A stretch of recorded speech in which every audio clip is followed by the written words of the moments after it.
வேல்வேல் வெற்றிவேல் மலேசியாவிலே அமைந்திருக்கின்ற பத்து குகை, பத்துமலை, இதை பற்றி நாம் பார்த்து கொண்டு இருக்கிறோம். முருக அன்பருக்கு ஒரு உள்ளுணர்வு உந்தப்பட்டு அந்த மலைகளிலே, அப்பொழுது மலைகளிலே மிக மிக பெரிய பெரிய மரங்கள் எல்லாம் வளர்ந்து அது காடு போல செழித்திருக்கிறது. அந்த இடங்களிலே அவர் தேடிச் செல்கிறார். தேடிச் சென்று ஒரு குறிப்பிட்ட குகையிலே அங்கே அவர் உள்ளே செல்கிறார். அங்கேயும் ஏராளமான செடி கொடிகள். அவற்றையெல்லாம் அவர் விலக்கி விலக்கி பார்க்கும் பொழுது ஒரு இடத்திலே கல்லிலே, பாறையிலே வேல் போன்ற அமைப்பை அவர் பார்க்கிறார். அதை பார்த்தவுடனே அவருக்கு மெய்சிலிருக்கிறது. ஆஹா, இதைத்தான் முருகன் எனக்கு காட்டி கொடுத்தார் போல என்பதாக அந்த இடத்திலே அவர் வணங்குகிறார், மெய்சிலிருக்கிறார், கண்ணீர் வடிக்கிறார். நான் முருகனையே கண்டுவிட்டேன், வேலன் அல்லவா அவன், அதனால் அந்த வேலினையே நான் கண்டுவிட்டேன் என்று ஆனந்தமடைகிறார். அந்த குகை, அவர் கண்ட வேல்தான் இன்றைக்கும் நாம் சென்று தொழுகின்ற மூலஸ்தானமாக அமைந்துள்ளது பத்துமலையிலே. அது முருகன் ஒரு பக்தனை, தன்னுடைய அன்பரை இழுத்து கொண்டு வந்து தோற்றத்தை காண்பித்த, தரிசிக்க செய்த ஒரு அற்புதமான அந்த குகையை தான் இன்றைக்கு நாம் பார்த்து கொண்டு இருக்கின்ற, தரிசிக்கின்ற அந்த குகை, முருகன் இருக்கின்ற குகை இன்றைக்கு பத்துமலையிலே இருப்பது. அதனை கண்டு அவர் மெய்சிலிருக்கிறார். பிறகு தன்னுடைய நண்பர்களை எல்லாம் அழைத்து சென்று அந்த மரங்கள், செடி கொடிகள் இவற்றையெல்லாம் நீக்குவதற்காக அவர் தன்னுடைய பணியை செய்து கொண்டிருக்கிறார். இது போன்ற சந்தர்ப்பத்திலே தான் இந்த காயரோகணம் பிள்ளையனுடைய மகன், தம்புசாமி பிள்ளை என்பது அவருடைய பெயர், அவர் இந்த பணிகளை எல்லாம் கேள்விப்பட்டு தானும் அவர்களோடு இணைகிறார். அவர் மிகப்பெரிய செல்வந்தர். அதனால் ஆட்களை எல்லாம் அழைத்து கொண்டு வந்து அந்த குகையினை சரிப்படுத்தி அதிலே அவர்கள் ஒரு கோவிலைப் போல அமைக்கிறார்கள், ஒரு கருவறையைப் போல அமைக்கிறார்கள். அங்கே வேல் பிரதிஷ்டை செய்யப்படுகிறது. முருகப்பெருமானும் எழுந்தருளுகிறார்.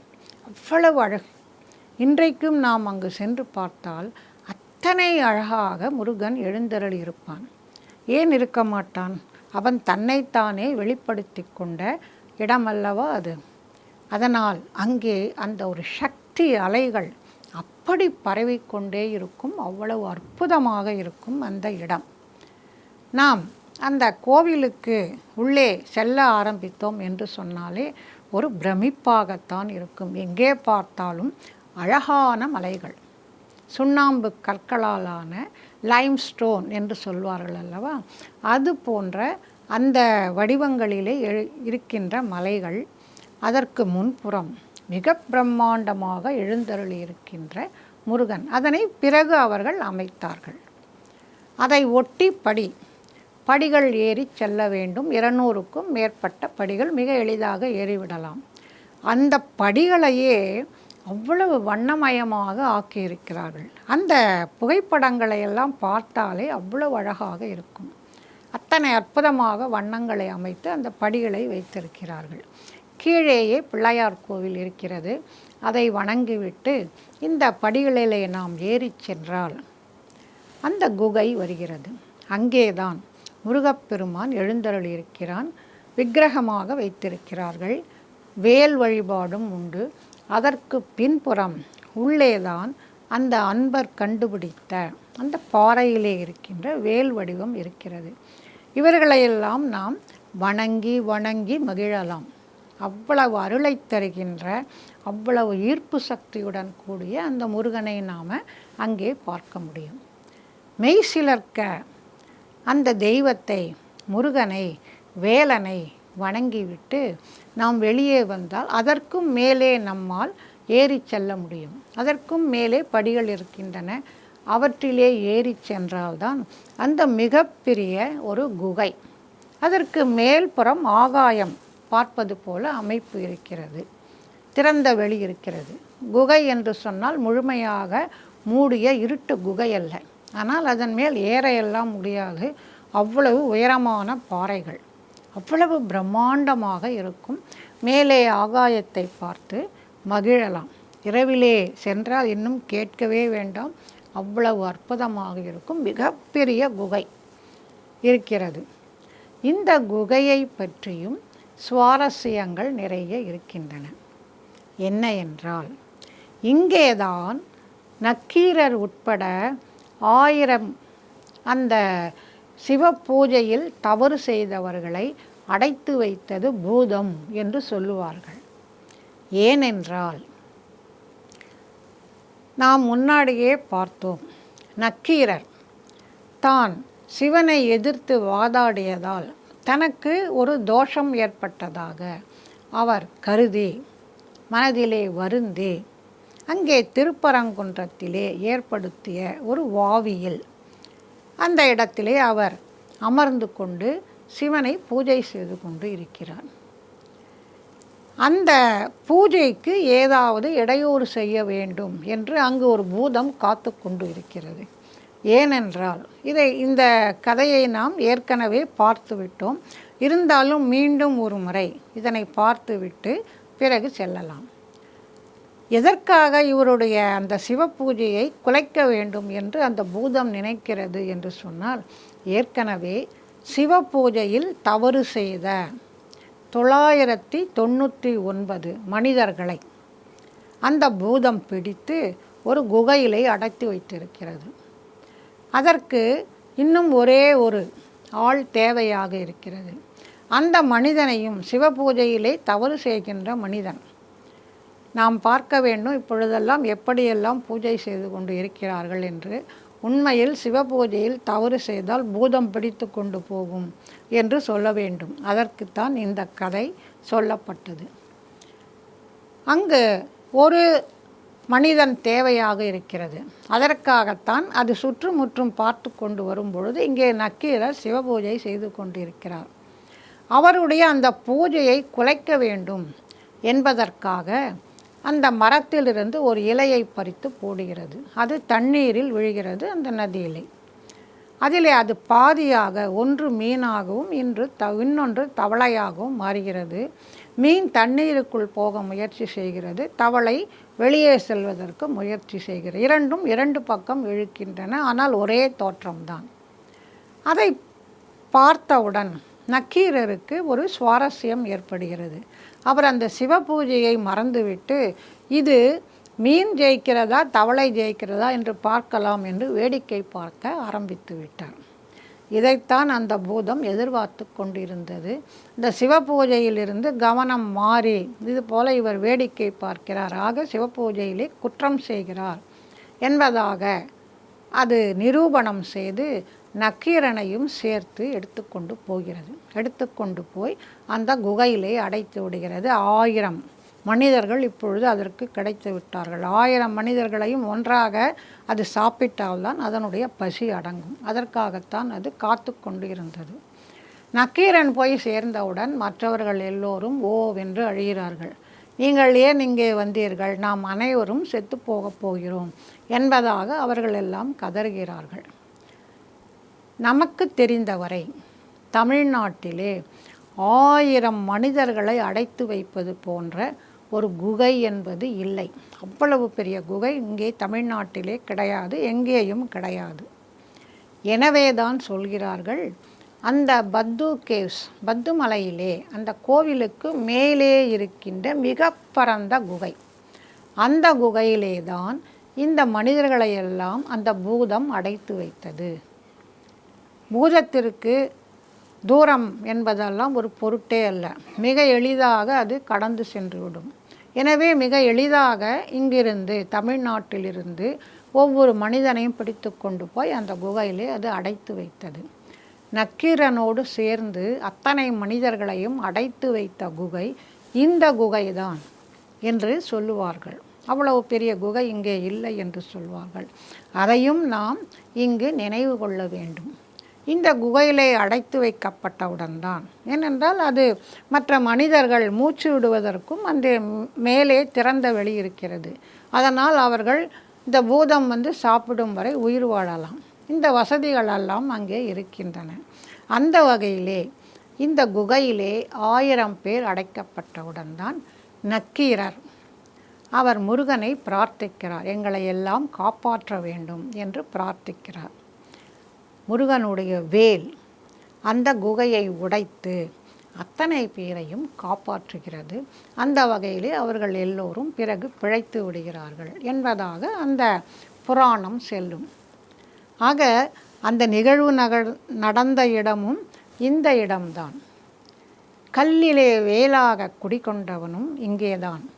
அந்த முருகப்பெருமான் இங்கே இவ்வளவு சக்தியுடன் வேலால் அனைவரையும் காப்பாற்றியதால் ஒரு 200-300 ஆண்டுகளுக்கு உட்பட்ட நிலையிலேயே இவ்வளவு ஒரு தலைசிறந்த முருக பெருமானாக, அனைவரும் அறிந்தவனாக, அனைவரும் போற்றுபவனாக இங்கே எழுந்தருளியிருக்கிறான். அதுதான் இவ்வளவு சக்தி அலைகள் அங்கே ஏற்படுவதற்கு காரணம். முக்கிய விழாக்களிலே லட்சக்கணக்கிலே மக்கள் இங்கே வந்து குவிகிறார்கள். அந்த காட்சிகளை எல்லாம் பார்க்கும் பொழுது நமக்கு மெய்சில் இருக்கும். அவ்வளவு பேர் காவடி எடுத்து கொண்டு வந்து, பால் குடம் எடுத்து கொண்டு வந்து இங்கே தங்களுடைய பிரார்த்தனையை செலுத்துகிறார்கள். இவ்வளவு அற்புதங்கள் நிறைந்த இடமாக இந்த இடம் காட்சியளிக்கிறது. பத்து கேவ்ஸ், பத்து மலை என்று சொல்லப்படுகின்ற அந்த இடத்திலே இருக்கின்ற முருகனுடைய கோவில். நாம் அங்கே செல்லும் பொழுது கண்டிப்பாக பார்க்க வேண்டிய ஸ்தலம்.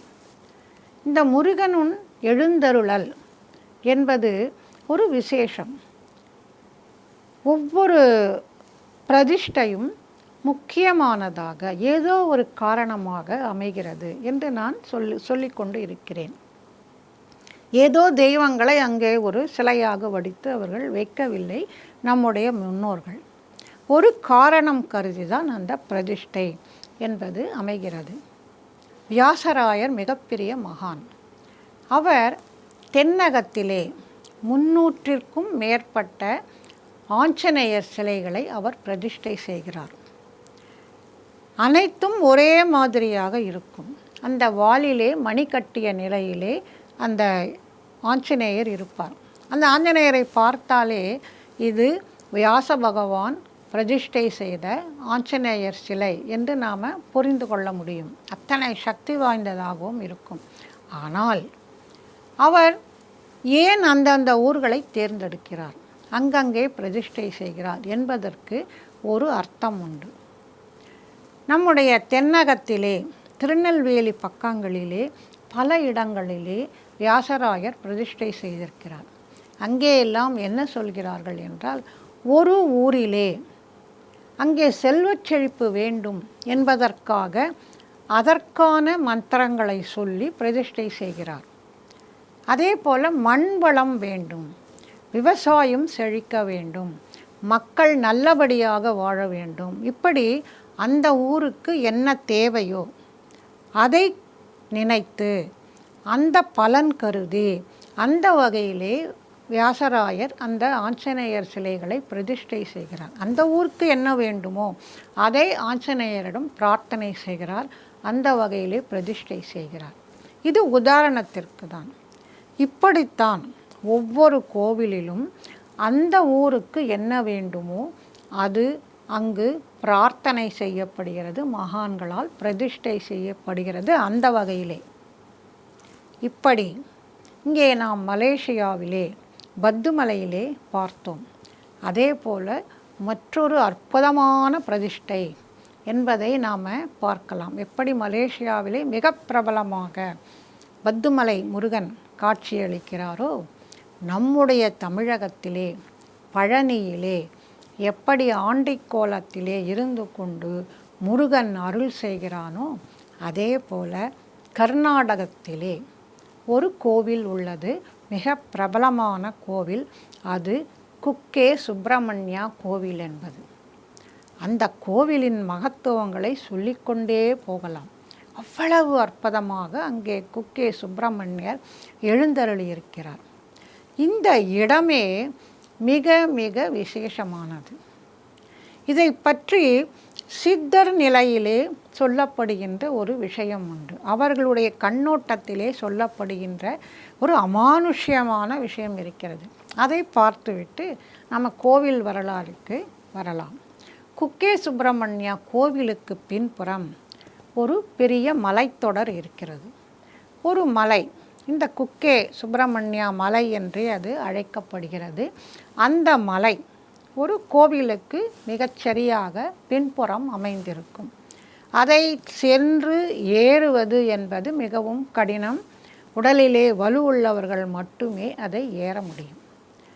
அந்த மலையிலே என்ன விசேஷம் என்று சொன்னால், முருகன் என்பவனே போர்க்கடவுள், போர் செய்வதற்காகவே படைக்கப்பட்டவன். சூரபத்மன் தான் மிகப்பெரிய அளவிலே தவம் செய்த பொழுது அவன் கேட்ட வரம், பெண் வயிற்றில் பிறந்த எந்த மனிதனும் என்னை கொல்லக்கூடாது, அவனால் எனக்கு மரணம் ஏற்படக்கூடாது என்பதாக சொல்லப்பட்டது. பெண் வயிற்றிலே பிறக்காமல் எப்படி ஒரு குழந்தை உருவாக முடியும்? இது இயற்கைக்கு மாறானது. அதனால்தான் அவன் அதுபோல ஒரு வரத்தை கேட்டான். அவன் வரத்தை பெற்றான். எல்லோரையும் துன்புறுத்தி கொண்டு இருக்கிறான். அப்பொழுதுதான் அனைவரும் ஓடிச் சென்று சிவபெருமானிடம், நீங்கள் இப்படி ஒரு வரத்தை கொடுத்து விட்டீர்கள், எங்களை எல்லாம் காக்க வேண்டும், அவன் மிகவும் துன்புறுத்துகிறான் என்று அவர்களெல்லாம் கதறுகிறார்கள். தேவர்களும் முனிவர்களும் மகான்களும். சிவபெருமான் கருணையே வடிவானவன். அவன் எதை கேட்டாலும் கொடுத்து விடுவான். அதனால்தான் இந்த அசுரர்கள் சிவனை நோக்கியே எப்பொழுது பார்த்தாலும் தவம் இருக்கிறார்கள். இப்படிப்பட்ட அமானுஷ்யமான வரங்களை எல்லாம் அவர்கள் பெற்று விடுகிறார்கள். இந்த சூரபத்மனும் அப்படித்தான். அவனும் அவனுடைய சகோதரர்களும் மிக கடுமையாக தவம் இருந்து சிவபெருமானிடமிருந்து இந்த வரத்தை பெற்று விடுகிறார்கள். பிறகு எல்லோரையும் துன்புறுத்துகிறார்கள் ஆணவத்தால். ஆணவம், கன்மம், மாயை, இந்த மூன்றின் உருவமாகத்தான் அந்த மூன்று சகோதரர்களும் இருக்கிறார்கள், சூரபத்மனும் அவனுடைய தம்பிகளும். அப்பொழுது சிவபெருமான் வரத்தை கொடுத்தவனுக்கு அதை எப்படி முறியடிப்பது என்று தெரியாதா? அதனால் அவர் தன்னுடைய நெற்றிக்கண்ணை திறக்கிறார். அதிலிருந்து 6 பொறிகள் வெளியே வருகின்றன. அதனை வாயு பகவான் வேறு யாராலும் அந்த பொறிகளை தாங்க முடியாது. மன்மதனை அழித்த பொறிகள் அல்லவா, பஸ்மமாக்கிவிடும். அவற்றை ஏந்தி கொண்டு சென்று சரவணப் பொய்கையிலே விடுகிறது. அங்கே கார்த்திகா என்ற பெண்களால் 6 பொறிகள் 6 குழந்தைகளாக மாறியுடன் வளர்க்கப்படுகிறார்கள். அன்னை பார்வதி அனைவரையும் ஒன்றாக சேர்த்து ஒரு குழந்தையாக ஆக்கிறாள். அதுவே முருகப்பெருமான். 6 தலைகளுடன் மிக அழகிய, எல்லோராலும் அப்படி ஒரு கவர்ந்து இழுக்கப்படுகின்ற அத்தனை அழகனாக இந்த ஆறுமுகன் தோன்றுகிறான். 5 முகம் தோன்றில் 6 முகம் தோன்றும் என்று சொல்வார்கள். மனதிலே அச்சம் ஏற்பட்டால், 5 முகம் ஏற்பட்டால் அங்கே 6 முகம் தோன்றுவானாம். அப்பேற்பட்ட முருகன், முருகன் அருள் முன்னிற்கும் என்று சொல்வார்கள். எப்பொழுதும் முருகனுடைய அருள் நமக்கு முன்னேயே நின்று கொண்டு இருக்குமாம், கருணை வடிவிலே. முருகனை பற்றி எவ்வளவு எவ்வளவு பாடல்களிலே அவனுடைய கருணையெல்லாம் அன்பர்கள் சொல்லி வைத்திருக்கிறார்கள். ஆக ஆறுமுகன் தோன்றுகிறான். அவன் மிக அழகாக வளர்கிறான். அவனுக்கு போரிடுகின்ற அந்த காலம் வருகிறது. அவன் தோன்றியதே சூரபத்மனை அழிப்பதற்காக, வேறு எந்த காரணமும் இல்லை. அவன் போர்க்கடவுள், போருக்காக ஏற்படுத்தப்பட்ட கடவுள். எனவே அவன் சூரர்களை அழிக்கிறான், பல்வேறு சூரர்களை அழிக்கிறான். ஒவ்வொரு ஸ்தலத்திலும் பார்த்தால் வெவ்வேறு சூரர்களை அழிக்கின்ற அந்த வரலாறெல்லாம் சொல்லப்படுகிறது. வதம் செய்வதே அவனுடைய வேலையாக இருக்கிறது அந்த போர்க்கடவுள். ஒரு காலகட்டத்திலே அந்த முருகனுக்கும் ஒரு விதமான ஒரு மனச்சோர்வு ஏற்படுகிறது. நாம் எத்தனை பேரை வதம் செய்து விட்டோம், இது போரும். நம்முடைய இந்த படைப்பு, நம்முடைய தந்தையால் படைக்கப்பட்ட இந்த படைப்பு போதும். நாம் இந்த உடலிலிருந்து நாம் நம்மை வெளியேற்றிக் கொள்வோம், நம்முடைய ஆத்மாவை வெளியேற்றிக் கொள்வோம் என்பதாக அவருக்கு தோன்றுகிறது. இவைகளெல்லாம் சித்தர் வழியிலே சொல்லப்படுகின்ற ஒரு நிகழ்வு.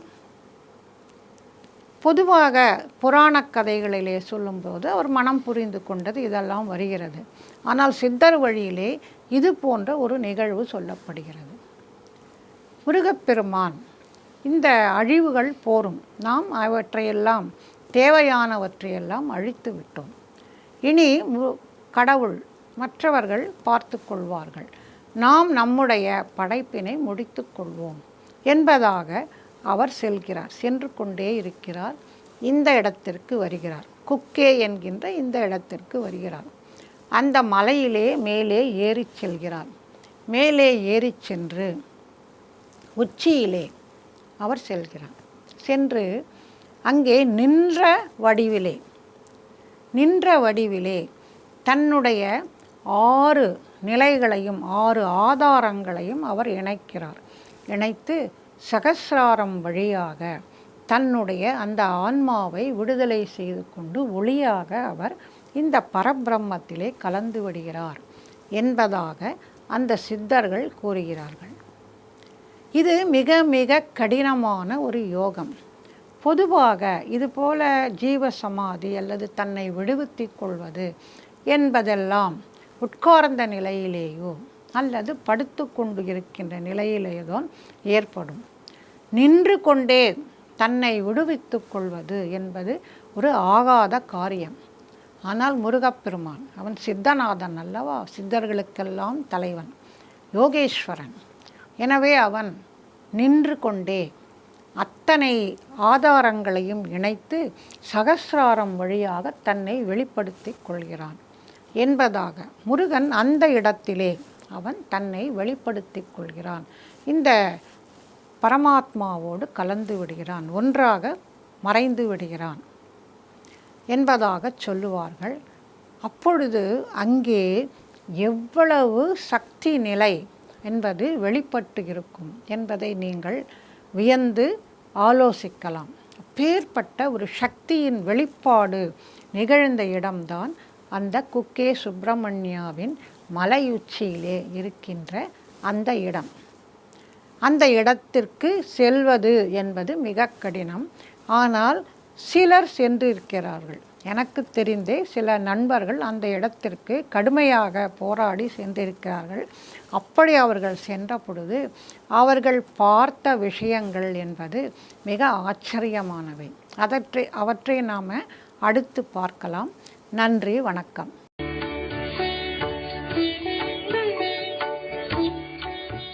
தமிழில் முதல் பக்தி சேனல் சாய் டிவி.